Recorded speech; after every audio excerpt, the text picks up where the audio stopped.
Voting హైదరాబాద్లో ప్రతి ప్లేస్లో అవుతుంది, కానీ ఓల్డ్ సిటీలో ఓటింగ్ ఒక పెద్ద హాట్ టాపిక్ లాగా మారింది.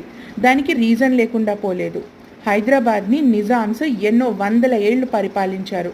వాళ్ళ పరిపాలన హైదరాబాద్ని బెటర్ చేసిందో పాడు చేసిందో ఆ క్వశ్చన్కి ఆన్సర్ మన పాస్ట్కే వదిలేద్దాం.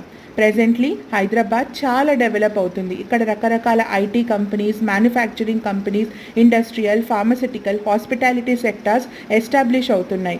రోజుకి రోజు హైదరాబాద్ చాలా గ్రో అవుతుంది. ఎన్నో రకాల job opportunities, business opportunities, networking opportunities హైదరాబాద్లో పెరుగుతున్నాయి. కానీ ఇలాంటి హైదరాబాద్లో కూడా ఓల్డ్ సిటీ అని ఒక ప్లేస్ ఉంది which is highly underdeveloped. అక్కడ basic communities, food, clothing, shelter, medicinal facilities, hospitality ఏవి కూడా అవైలబుల్గా లేవు. అలాంటి ప్లేస్లో గ్రోత్ చాలా అవసరం. That is the reason BJP Madhavi Latha గారిని దింపారు. Let us support her.